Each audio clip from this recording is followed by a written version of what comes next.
Salut à toutes et à tous, bienvenue dans Top Sport. On va causer de rugby cette semaine. Vous le voyez derrière moi, nous sommes sur la pelouse du rugby club de Strasbourg à Haute-Pierre pour le choc de la journée en fédéral 2. Le rugby club de Strasbourg, leader de sa poule qui recevait Rouen. Ça s'est pas très bien passé pour les Strasbourgeois qui ont perdu leur invincibilité et la première place du même coup. On parlera également de Coupe de France de football. On va parler aussi de la suite des aventures des filles de l'ATH. C'est du handball, les filles du Korsberg qui découvrent la 2e division. On va parler de tout ça dans cette émission. On va commencer par la page football avec le 7e tour de la Coupe de France. Les 9 derniers clubs alsaciens étaient en lice. Quetzing notamment contre Auxerre. Et puis le choc entre le Racing et l'AS Nancy-Lorraine. C'est dans la page football de Top Sport. Et c'est tout de suite. Dans le match au sommet qui clôturait ce 7e tour dimanche soir, le Racing n'est pas passé bien loin de l'exploit. Mené 1-0 par ce but de Koulibaly peu avant la pause, les Bleus reviennent dans le match après 4 minutes de jeu en seconde période quand Brian Amofa reprend de la tête un corner de Liénard et égalise. Le Racing est même à 2 doigts de prendre l'avantage, mais le poteau repousse la tentative de Gauthier Pinot. Nancy, plus réaliste, trouve la faille à un quart d'heure de la fin sur cette action conclue par Cuvillier qui devance un quai peu inspiré. Malgré de nombreux joueurs blessés, Strasbourg a produit du jeu. Le Racing a eu des occasions, la volonté et l'engagement étaient là, mais ça ne suffit toujours pas. Moi je suis énormément frustré, franchement, pour les joueurs. C'est dur. J'ai des boules pour les spectateurs parce que les gens continuent à venir et ça bascule pas dans le bon sens pour l'instant. Donc il y a une frustration qui s'installe partout et je suis déçu pour mon staff, pour moi, pour tous les gens qui œuvrent au club. Parce que la Coupe de France était un moyen de les récompenser aussi en allant un peu plus loin. La veille, une autre équipe de Ligue 2 a souffert en Alsace. La JOCR s'est en effet longtemps cassé les dents sur une superbe équipe de Quetzing. Le club d'excellence a en effet résisté durant 90 minutes aux professionnels de la JA. Devant 1900 spectateurs et dans un stade à guichet fermé, Quetzing craque pourtant après 20 minutes de jeu sur cette tête de Willy Bolly. Mais les amateurs alsaciens ne baissent pas les bras et obtiennent un pénalty 10 minutes plus tard, transformé par Aurélien Lévesque. Le bonheur est total. Pendant 1 heure, Auxerre va dominer, mais pendant 1 heure, Quetzing va résister dans un formidable modèle de solidarité et de courage. La prolongation est déjà une victoire, mais Samaritano trouve la faille après 102 minutes de résistance aurinoise. Les jambes n'y sont plus et Quetzing encaisse 2 autres buts, aussi cruels qu'anecdotiques. 4-1, score final. La hiérarchie est respectée, mais ce sont bien les amateurs qui pouvaient quitter la pelouse la tête haute. On est très fiers de ce qu'on a réalisé pour les gens, pour les bénévoles et pour le sport, le football amateur local aussi. On est très fiers pour la région, pour le Sungo. Et c'est déjà une grande victoire pour nous malgré le score qui est un peu difficile. Je suis très fier par ce qu'ont accompli mes joueurs aujourd'hui. Ils ont réussi à lever leur niveau de jeu, à se transcender, de rien lâcher. Et on leur a posé beaucoup de problèmes. Donc je suis très fier de ça. 3 sur 9, c'est le maigre bilan du foot alsacien après ce 7e tour. Sarre-Union et Schiltigheim se sont logiquement qualifiés face à Jeuf et Wemrange sur le même score de 3-0. Le petit poussé alsacien, c'est Dinsheim, le club de DH, vainqueur à Novillard de buts à 1.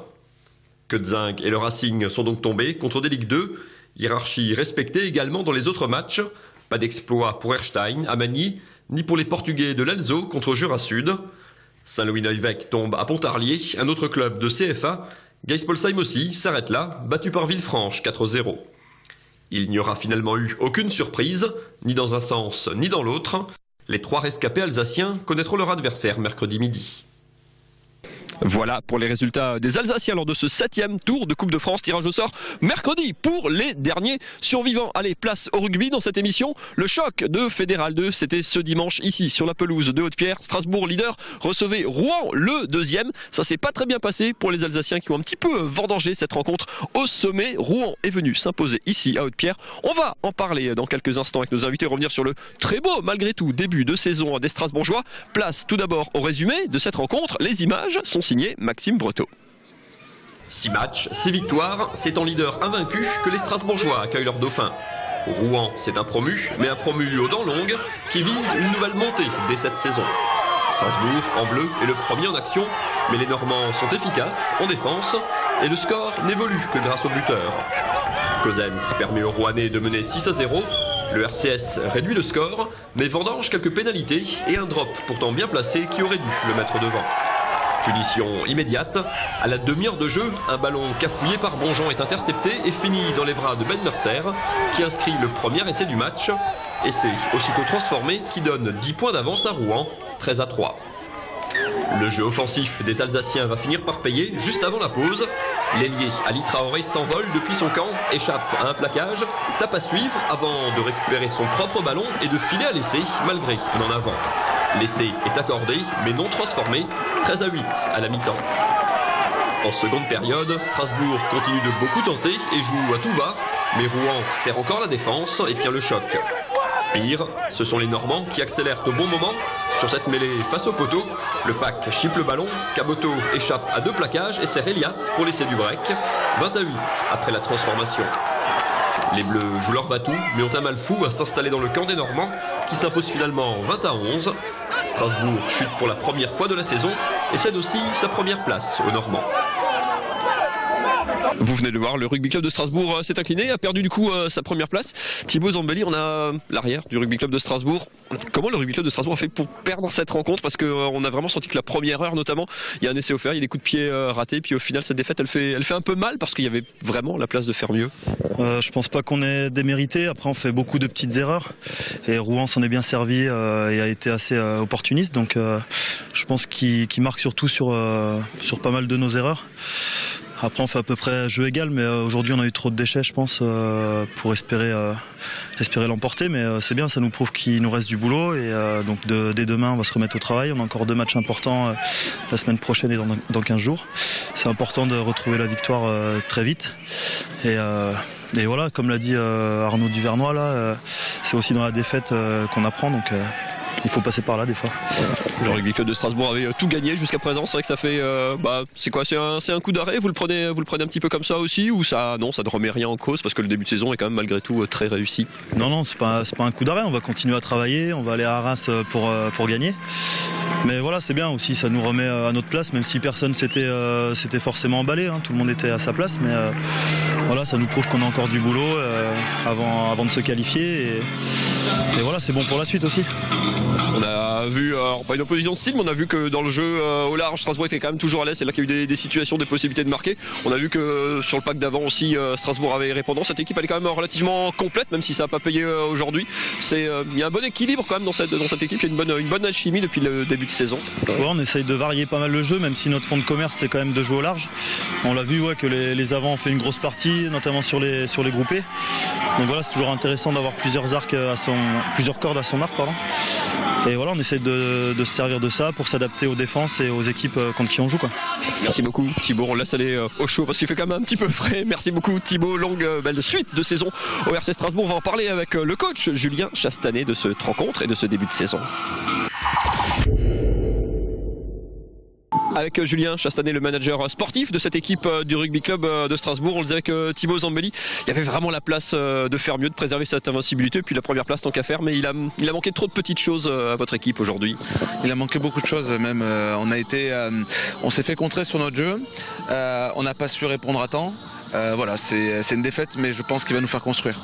Malgré tout, il y a eu dans le contenu de bonnes choses aussi. C'est vrai qu'il y a tous les points que vous offrez entre guillemets au pied, enfin toutes les pénalités pas converties, un drop ouvert pas converti, un essai un peu cadeau, ça reste en travers de la gorge forcément de l'entraîneur que vous êtes. Ça reste en travers bien sûr, parce que c'est surtout qu'on prend un essai sur un contre, parce qu'on essaye de mettre en place du jeu. On le prend, mauvaise transmission, essai, on loupe 12 points au pied, on prend un carton jaune, ça fait beaucoup à la fin du compte. C'est sûr que quand 2 équipes se valent, c'est l'équipe qui arrive à conserver le plus le ballon et qui fait le moins de fautes qui remporte la donne, quoi. Alors il faut expliquer quand même aux gens qui sont pas encore venus au Pierre, et c'est pas bien depuis le début de saison, cette prise de risque c'est la mauvaise passe d'Alex Bonjean qui amène le premier essai rouennais, mais c'est la philosophie vraiment de votre équipe, c'est de même quand on est loin, même quand on est qu'il y a personne derrière, et ben l'idée c'est de repartir à la main, de créer du jeu. C'est vraiment la patte que depuis le début de saison vous cherchez à imprégner sur cette équipe. Exactement, nous on a envie de donner du plaisir aux joueurs, donner du plaisir aux gens à venir nous voir. Voilà, et ça passe par là, de tenter des choses, arrêter de frustrer les joueurs et vraiment s'envoyer à chaque fois qu'on fait quelque chose, mais par contre quand on prend la décision de faire quelque chose, c'est le faire à 100%, quoi. Le début de saison de Rugby Club de Strasbourg, c'est 6 victoires, une défaite, la première donc aujourd'hui. On rappelle que les 4 premiers en Fédéral 2 jouent les playoffs pour monter en Fédéral 1. C'est quoi l'objectif de cette saison et puis des années à venir? Le club était en Fédéral 1 il y a l'an dernier encore, on parlait déjà de monter en Pro D2. C'est quoi les objectifs et c'est quoi une ambition réaliste aujourd'hui à Strasbourg? Très concrètement, les objectifs, c'est la qualif. Ça, c'est l'objectif qu'on s'est mis en place avec le président. Après, évidemment, si on peut monter, on montera. Sinon, ça sera l'année prochaine.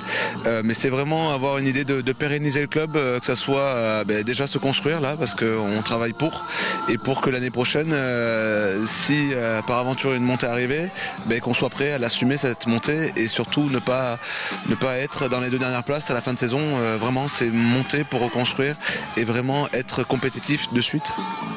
Merci beaucoup Julien. Suite du programme avec les 2 derniers matchs de cette année 2013 avant donc les playoffs, pourquoi pas en Fédéral 1. Voilà pour la page rugby de ce Top Sport. Avant de se quitter, la page handball, évidemment, avec les filles de l'ATH. L'ATH, c'est l'Arenheim, Truchtersheim Handball. Les filles du Korsberg, promues cette saison en 2e division, continuent leur aventure parmi l'antichambre de l'élite française. Match très important ce week-end, la réception de La Rochelle, l'autre promu. La victoire était impérative pour les filles de Bénédicte Ducrot. Nous y étions, regardez. Si vous êtes cardiaque, évitez les fins de match de l'ATH. Il reste quelques secondes à jouer, les Alsaciennes mènent d'un petit but et ont la balle, mais la perdent. La Rochelle se retrouve avec un ballon pour aller égaliser au buzzer. Heureusement, Angela Martin-Garcia réalise l'interception décisive. Fin du match, Truchtersheim s'impose d'un petit but, 28-27, avec le cœur. Les filles ont eu le mérite de rien lâcher, quoi. C'est ça qui est important. On préfère gagner tout doucement comme ça, un match sûr. Mais aujourd'hui, ça a été un match pas très facile. Les affaires barinoises étaient pourtant mal embarquées, car c'est La Rochelle qui mène de 4 buts au début de la seconde période. Mais les Alsaciennes vont réaliser 20 dernières minutes de toute beauté, en défense notamment avec une grande Eus Popovici dans les buts. Ces 12 arrêts en 2e mi-temps valent de l'or et remettent la TH dans le bon sens, malgré une fin de match plutôt stressante. Après une série de 3 défaites, les promus retrouvent ainsi le goût de la victoire. On s'y attendait, c'est le niveau des 2. On a tout gagné l'année dernière. C'est vrai que ça fait un petit peu bizarre, mais les filles sont restées solidaires, les filles sont restées combatives et continuent à y croire. Grâce à ce succès, l'entente Arenheim-Truchtersheim double La Rochelle au classement et s'installe à la 8e place de la D2. Avec 3 victoires en 7 matchs, les Alsaciennes se retrouvent bien installées dans ce nouveau championnat. En toute modestie, je pense qu'on a notre place en D2. On a été chercher des matchs, ou plutôt, on a pris des matchs à domicile que certaines équipes ne prendront pas. Avant la trêve du mois de décembre, il reste aux filles de l'ATH 2 déplacements, l'un en championnat, l'autre en coupe, pour boucler en beauté une année 2013, d'ores et déjà historique pour le club. C'est la fin de ce Top Sport. On se retrouve bien sûr lundi prochain pour une nouvelle émission. D'ici là, bien sûr, pour revoir cette émission et tous les autres programmes de votre chaîne régionale préférée, www.alsace20.tv. Bonne semaine à tous. Salut.